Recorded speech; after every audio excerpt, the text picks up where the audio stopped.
Hello everyone, আসসালামু আলাইকুম। Welcome back to my channel. ভর দুপুরে দুই বন্ধু মিলে চলে এসেছি বেইলি রোডে পিঠাগড়ের পিঠা খেতে। মজার সব পিঠা এখানে পাওয়া যায়।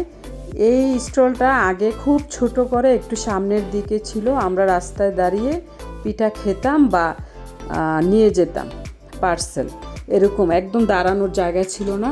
তো আজকে 2-3 বছর হয় এখন এই স্টলটা বেশ বড় আকারে এখানে দিয়েছে।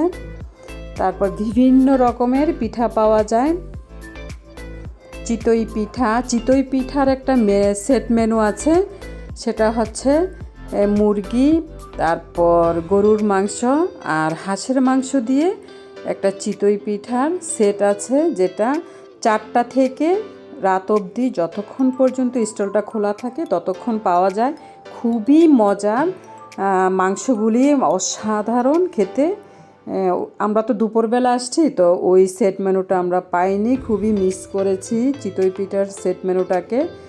তো আমরা যেটা নিয়েছি, আমরা আজকে মিষ্টি আইটেমের 3-4 রকমের পিঠা নিয়েছি। এখানে বিভিন্ন রকমের পিঠা পাওয়া যায়। তারপর কফিও নিয়েছিলাম, কফিটাও বেশ মজার ছিল। এই যে গ্লাসটা দেখা যায়, যারা একটু সিক্রেট পছন্দ করে তারা গ্লাসের ওই পারে বসে। ওই স্পেসটাও বেশ বড়, একদম পাশ দিয়ে একদম সাইডে সাইডে বসার জায়গা। ওখানে ফুচকা পাওয়া যায়, ফুচকাটাও খুব মজার খেতে। এই নারিকেলের বরফি আর হচ্ছে তিলের লাড্ডু নিয়েছিলাম, ফুল পিঠা আর হচ্ছে পাক্কন পিঠা। এই ফুল পিঠা পাক্কন পিঠা হচ্ছে 35 টাকা করে, আর নারিকেলের বরফিটা 35 টাকা, আর হচ্ছে তিলের লাড্ডু 40 টাকা করে।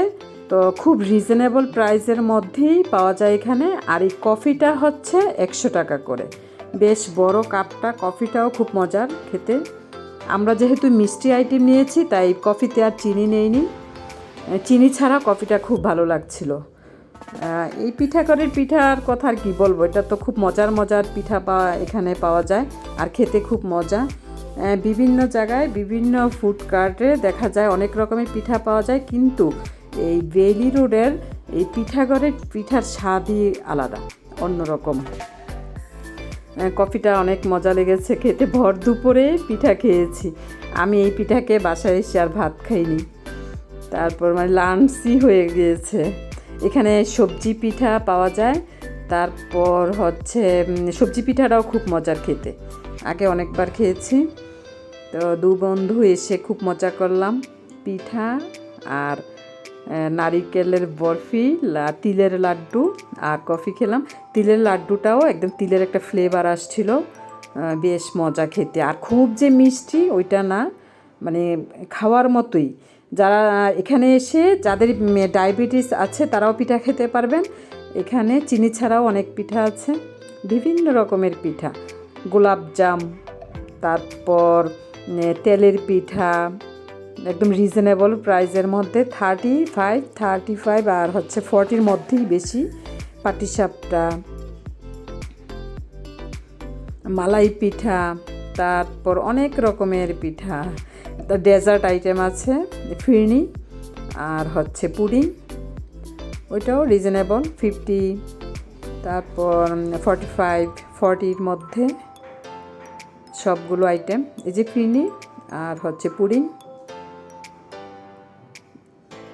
একদম রিজনেবল প্রাইসের মধ্যে। এই তিলের লাড্ডুটা আমরা নিয়েছিলাম, অনেক ভালো লেগেছে তিলের লাড্ডুটা, তিল একটা ফ্লেভার আসছে। এই সেট মেনুটাকে অনেক মিস করেছি। এটা পাওয়া যায় হচ্ছে দুপুর 4টা থেকে রাত অবধি, যতক্ষণ খোলা থাকবে ততক্ষণ। চিতই পিঠাটাও খুব সফট, খেতে অনেক মজার। তারপর হচ্ছে এই পিঠাগড়ের কথা অনেকেই জানেন, যারা বেইলি রোডে আসেন সবারই জানা পিঠাগড়ের পিঠার কথা। তো আজকের ভিডিওটি কেমন লাগলো কমেন্ট করে জানাবেন। আমার চ্যানেলটিকে সাবস্ক্রাইব করে আমার পাশে থাকবেন।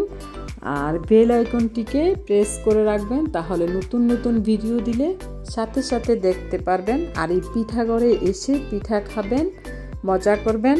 তারপর কফিটাও বেশ মজার, কফিটা খাবেন।